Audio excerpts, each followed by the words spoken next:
सो hey guys, आप सभी लोगों का स्वागत है एक्सप्लेनर श्री में। तो कहानी की शुरुआत होती है स्वर्ग में, जहाँ सब देवता जश्न मना रहे थे। तभी अचानक वहाँ एक देवता आया जो कभी पैरों में कुछ नहीं पहनता था। उसे देखकर बाकी देवताओं को बिल्कुल अच्छा नहीं लग रहा था, क्योंकि उन्हें लग रहा था कि ये जश्न के माहौल को खराब कर देगा। लेकिन स्वर्ग की रानी ये सब बिल्कुल नहीं सोचती थी। उसने इस देवता का अच्छे से स्वागत किया और उसे ली नाम से पुकारा।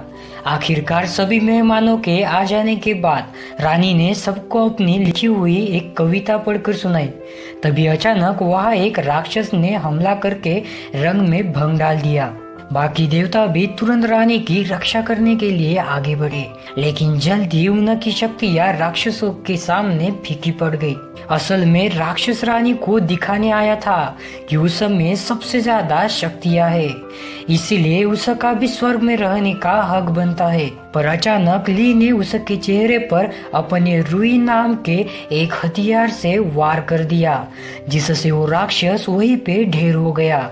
ये देखकर रानी ने खुलासा किया कि असल में ये हमला उसी का प्लान था। वो देखना चाहती थी कि उन पर मुसीबत आने पर कौन दिमाग और ताकत का सही इस्तेमाल कर सकता है। फिर रानी ने खूब तारीफ की, क्योंकि वो हमला होने पर घबराया नहीं, बल्कि आखिर तक लड़कर राक्षस को हरा दिया।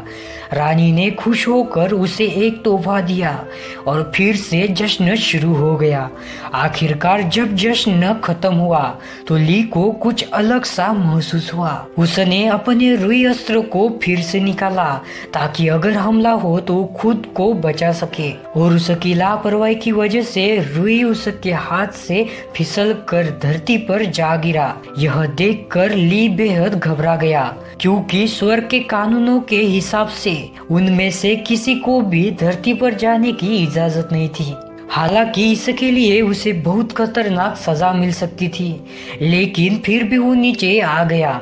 धरती पर पहुंचकर उसकी मुलाकात पिया नाम की एक लड़की से हुई, जो एक पेड़ की टहनी पर अटकी हुई थी, लेकिन उसे नीचे उतरने में मदद की और फिर पिया ने उसका शुक्रिया अदा किया। इसके बाद ली ने बताया कि वह स्वर्ग से उतरा हुआ एक देवता है, जिसका हथियार धरती पर गिर गया था। अब ली को वो अपने गांव के सरदार के पास ले जाती है ताकि वो ली की मदद कर सके। जब वो दोनों गांव पहुंचे तो अचानक कुछ राक्षसों ने उसके गांव पर हमला कर दिया, क्योंकि वो उनका कीमती खजाना चुराना चाहते थे। ये खजाना असल में एक जादुई चीज थी। अब ली भी पीछे नहीं हटा और उसने भी राक्षसों का जमकर सामना किया। आखिरकार उसने एक राक्षस मकड़ी को उसी की जाल में फंसाकर हरा दिया। इसके बाद ली ने एक बेहद ताकतवर राक्षस को हराया, और जिसके शरीर के बदबू के सामने बड़े बड़े टीक नहीं पाते थे। आखिरकार गांव के सरदार और बाकी लोगों ने ली का कर स्वागत किया और उसके लिए खास एक पार्टी भी रखी। आखिरकार ली ने सरदार से उनके खजाने के बारे में पूछा तो उसने बताया कि कुछ महीने पहले आसमान से एक सुनहरी रोशनी आकर सीधा एक पहाड़ पर पड़ी। इसके बाद से ही गांव में शांति फैल गई और तभी से उन सब ने मिलकर खजाने की हिफाजत करने का फैसला किया। ये खजाना एक पहाड़ की चोटी पर मौजूद गुफा में था, जहां गांव वालों ने तरह तरह की जाले बिछाए थे ताकि खजाने को चुरा सके।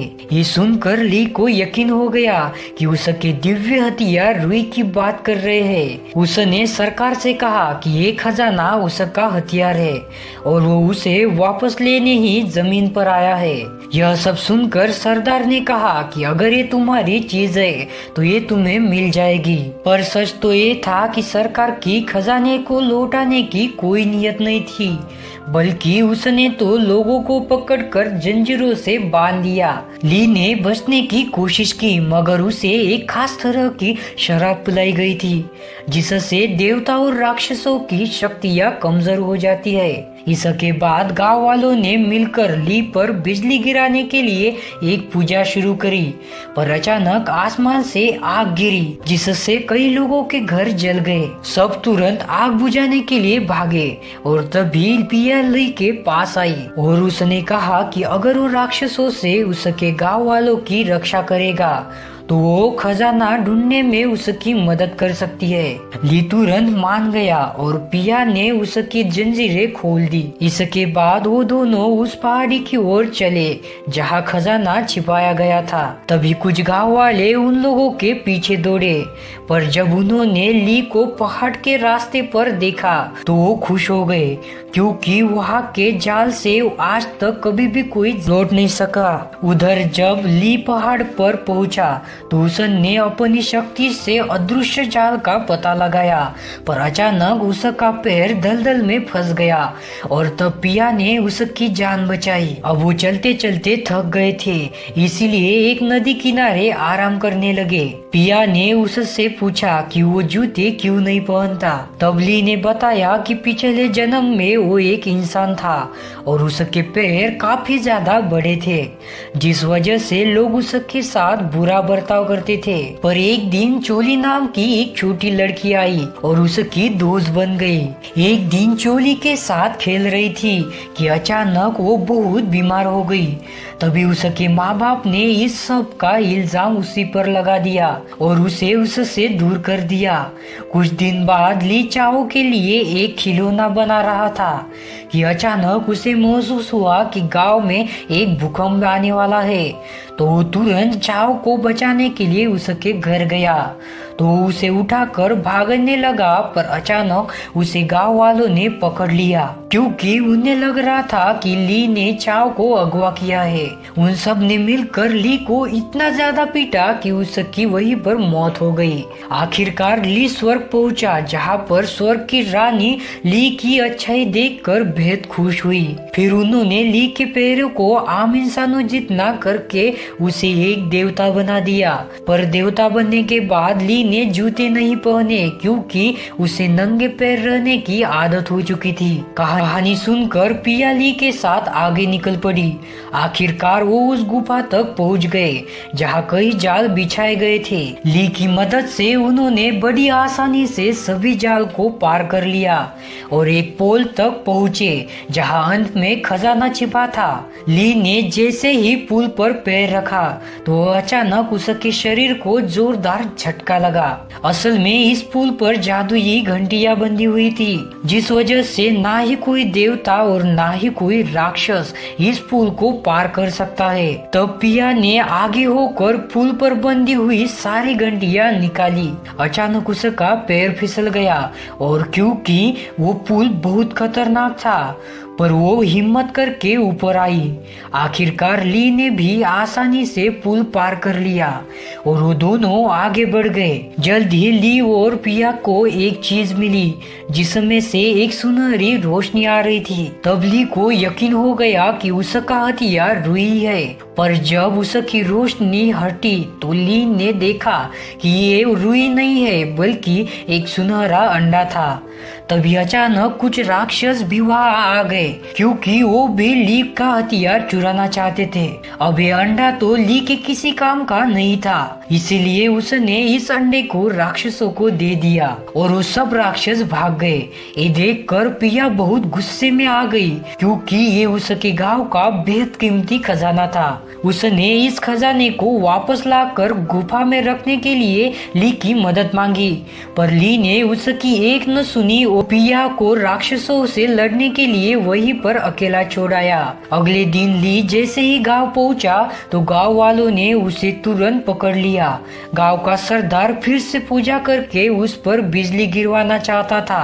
आखिरकार पूजा होने पर ली पर कई बार बिजली गिरी, पर ली तो अमर था, इसीलिए उसका बाल भी बाका नहीं हुआ। ये सब देखकर उन सबको यकीन हो गया कि सच में ये एक देवता है और सभी उसके सामने झुक गए। पर तभी एक बूढ़ी औरत ने कहा कि यह इस इज्जत के लायक नहीं है, क्योंकि वो अपने हथियार के चक्कर में गांव वालों को यूं ही राक्षसों के हाथ मरने के लिए छोड़कर चला गया। यह सब सुनकर ली को पिया का ख्याल आया, जो अकेले राक्षसों से खजाना वापस लेने के लिए पहाड़ पर रुक गई थी। दूसरी ओर सभी राक्षस सुनहरे अंडे को देखकर काफी हैरान और परेशान थे। आखिरकार उन्होंने मुर्गी राक्षस को इस अंडे पर बैठने का हुक्म दिया ताकि अंडे के अंदर जो भी है वो उसे बाहर निकाला जा सके। उसी वक्त पिया खुद भी एक बिल्ली राक्षस का भेष बनाकर राक्षसों के अड्डे पर आ पहुंची। फिर उसने बड़ी चालाकी से राक्षसों को बुद्धू बनाकर उनसे अंडा ले लिया, पर जैसे ही अंडा लेकर वहां से भागने लगी तो राक्षसों को पता चल गया कि वो इंसान है। उन्होंने तुरंत पिया पर हमला कर दिया और वो उसे मौत के घाट उतारने ही वाले थे। मौके पर ली ने वहां पहुंचकर पिया की जान बचाई। ली ने सभी राक्षसों की जमकर धुलाई की और आखिरकार खजाना लेकर वो दोनों गांव लौट आए।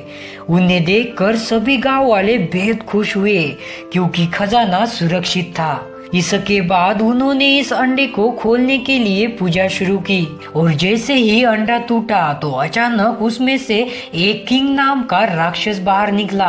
ये वही राक्षस था जिसे स्वर्ग की पार्टी में हराया था। नियमों ने बताया कि वो अकेला ऐसा राक्षस था जो स्वर्ग में रहता था और बाकी के देवता उसे हमेशा परेशान करते थे। जश्न के दौरान जब उसने उन पर हमला किया तो उसे लग रहा था कि सभी देवता एक जैसे होते हैं, इसीलिए उसने ली पर भी हमला कर दिया और तभी ली ने अपने हथियार से उस पर हमला करके नियमों को हरा दिया। जैसे ही वो सीधा धरती पर आ गिरा और वो एक बड़े से सुनहरे अंडे में बदल गया। जब गांव वालों को अंडा मिला तो उन्होंने सोचा कि उनके गांव की रक्षा करेगा, इसीलिए उन्होंने सुनहरे अंडे को संभाल कर रखा। जैसे ही वो सीधा धरती पर आ गिरा और एक बड़े सुनहरे अंडे में बदल गया। जब गांव वालों को ये अंडा मिला तो उन्होंने सोचा कि उसके गांव की रक्षा करेगा, इसीलिए उन्होंने सुनहरे अंडे को संभाल कर रखा था। पर ली ने वार करके उसे गिरा दिया और बाकी गांव वालों पर हमला करके सब कुछ तहस नहस कर दिया। ली ने फिर से खड़े होकर नियमों का सामना करने की कोशिश की, पर धरती पर आकर उसकी शक्तियां कम हो चुकी थी। अब वो ली को जान से मारने ही वाला था, पर अचानक पिया ने बीच में आकर वार अपने ऊपर ले लिया। उसको अंदाजा नहीं था कि पिया उसके लिए अपनी जान तक कुर्बान कर सकती है। जब पिया अपनी आखिरी सांसें गिन रही थी तो ली ने देखा कि उसके माथे पर रेन्यू का निशान बना था। तब ली को एहसास हुआ कि पिया उसके हथियार रेन्यू का ही रूप थी जिसे वो कब से ढूंढ रहा था। असल में पिछले जन्म में ली के मरने के बाद पिया बड़ी हो गई थी, पर उसकी बीमारी जानलेवा थी और आखिरकार उसकी मौत हो गई। उसने पूरी जिंदगी भगवान की पूजा में गुजारी थी, इसीलिए स्वर्ग की रानी ने उसे खुश होकर उससे पूछा कि तुम अगले जन्म में क्या बनना चाहोगी। तो पिया ने कहा कि चाहे वो उसे कुछ भी बना दो, पर वो हमेशा ली के साथ रहे। पर रानी ने कहा कि ली तो पहले ही देवता बन गया है, इसीलिए रानी ने चाव को ली का सबसे शक्तिशाली हथियार बना दिया ताकि ली उनका सामना कर सके। इसके बाद उन दोनों में भयानक युद्ध शुरू हो गया और आखिरकार रेव्यू के वार से उसको हरा दिया। जल्द ही स्वर्ग की रानी बाकी देवताओं के साथ वहां आ गई।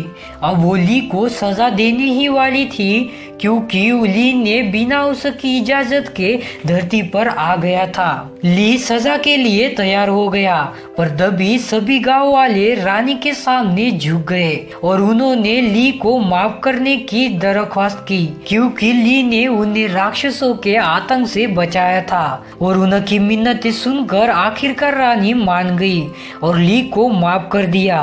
पर जब रानी नियमों को सजा देने लगी तो ली ने उनसे दरख्वास्त की कि वो नियमों को माफ करके एक मौका दे ताकि वो अपनी गलतियों को सुधार सके।